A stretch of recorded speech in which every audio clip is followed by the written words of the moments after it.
Hi, I'm Sam. Welcome to our channel, where we teach people how to grow their own food in a small space. Now, in this video, we're going to be talking about our top 5 tips on creating a living soil and solving some of the really common soil problems we hear. Now, I often hear problems and questions like, how do I refresh my soil every year? Or what kind of soil amendments do I use in a limited space? Another common one is, how can I maintain soil in large containers? Now, at this point, I'll just say, if you're new to this channel, don't forget to hit the subscribe and notification bell. We want you to be able to tune in every week and get started on your own growing path. So without further ado, let's get straight into it with tip number 1. And that tip is, feed the soil and not the plant. Now, what do we mean by this? Well, first of all, a quick little explainer about how nature does it. Now, in nature, there's no such thing as bottled nutrients or mineral fertilizers. Instead, it relies on the process of decay. And that happens through the action of microscopic soil life. So we're talking bacteria as the first step.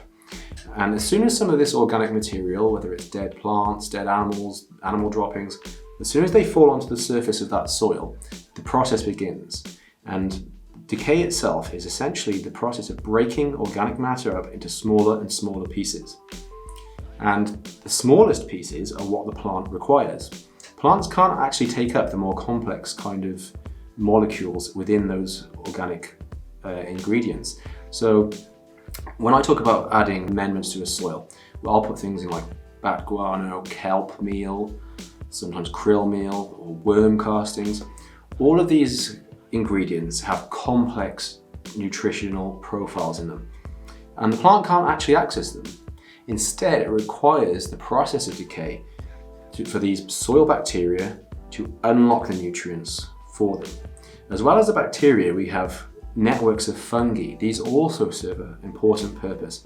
These thread-like structures which run through the soil are capable of transporting water and nutrients from where it's not needed so much to where the plant really does need it. So it's kind of like the digestive system of the plant, you can really think of it like. And this is the kind of process that we really want to unlock by feeding the soil.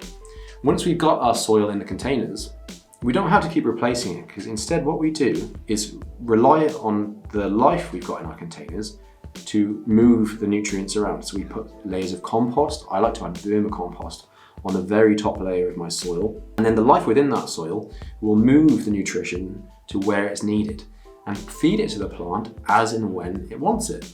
So no more guessing with how much plant food you need to put in with each watering.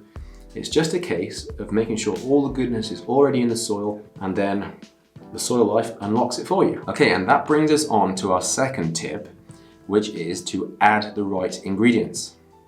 Now, this is really important because we all know, probably from buying potting soil in the garden centre, that there are the basic nutrients, the NPK, which are added into that soil. And the typical scenario is you buy your potting soil, put your plants in, and this soluble nutrition, the plant available nutrition, it gets used up pretty quick because it's kind of like a one-time thing. The plant uses it, and when it's gone, it's gone. Now, we want to create a completely different scenario to that. The idea that we have with a living soil is we copy nature's way, where we have all of the same nutrition, the nitrogen, potassium, phosphorus, but it's locked up in a form that the plant cannot access on its own. It needs the soil life. And this step is the key, because there is a symbiotic relationship formed between our soil life and the plant itself. So when the plant needs nutrition, it exchanges it with that soil life. It can't be overfed, it can't be underfed. It gets exactly what it needs when it needs it, because the nutrients are just waiting there in that soil, and they'll be converted when the time comes. Now, if you want to have a breakdown of our soil recipe, there is a video upcoming. It's our next video actually, and we'll walk you through the process of how we create our pretty awesome soil. And this brings us on to tip number 3, which is allow our soil to breathe. Now, this is probably the most underlooked aspect that we need to provide from our soil.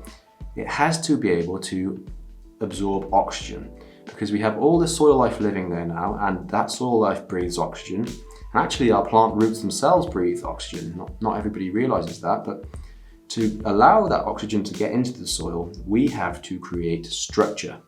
Now, what do I mean by that? I kind of think of it as the texture. If you think of a nice crumbly piece of chocolate cake, it's kind of fluffy and spongy. And we want our soil to have texture in that same way. And we do this by using the right base ingredients. Now, I like to start off a soil build with cocoa coir. It's kind of got that spongy texture we're looking for. It doesn't compress and compact too much. But as well as that, we can add things like perlite or vermiculite. I personally love this perlite. It's so kind of light and fluffy. Each piece of this will store a little bubble of air within it.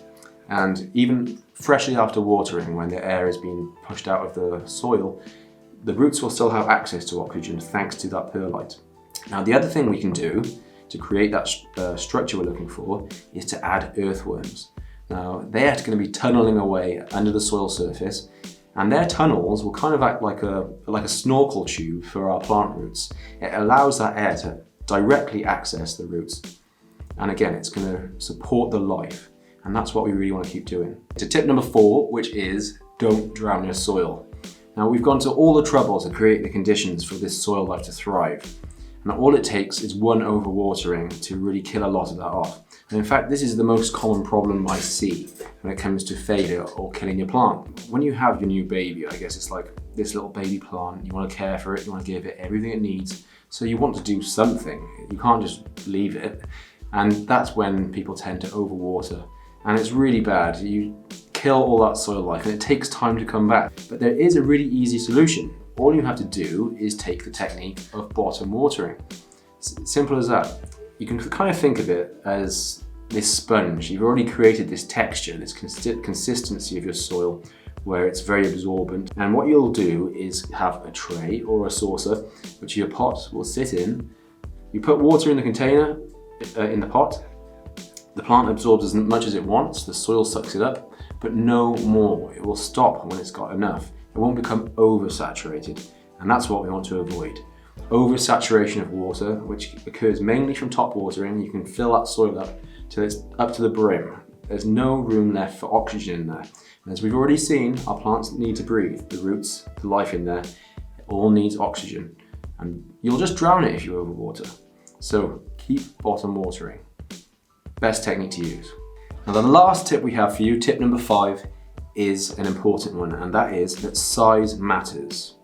Now, this is particularly the case when you've got your living soil, because remember, this is an ecosystem you're trying to create, and any kind of ecosystem has a minimum size in which it can function.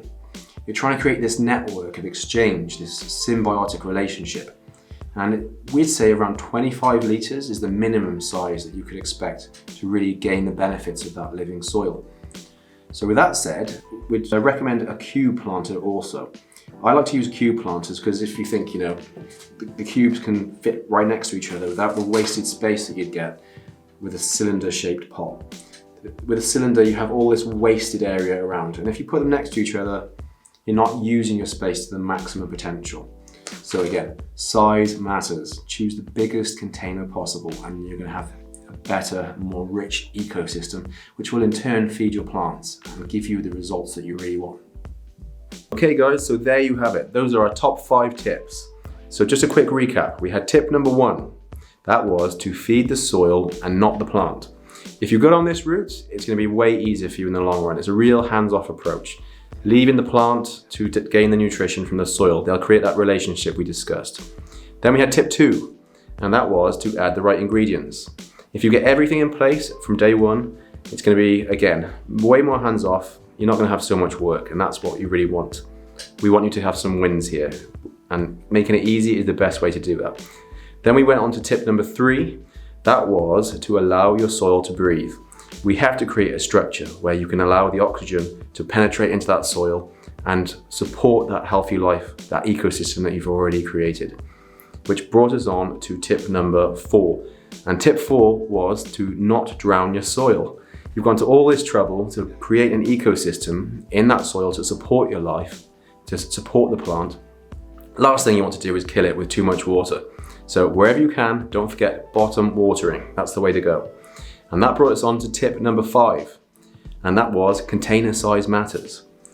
Wherever you live, however big your location, Always go for the biggest container you possibly can, especially with living soil, because we're trying to squeeze a whole ecosystem into a small space. So if you found value in these tips, check out our next video. We're going to be talking about our recipe for living soil, how we mix it, what we add, the reasons we add different ingredients. We're going to give you the full rundown on that. So stay tuned and we'll see you next week.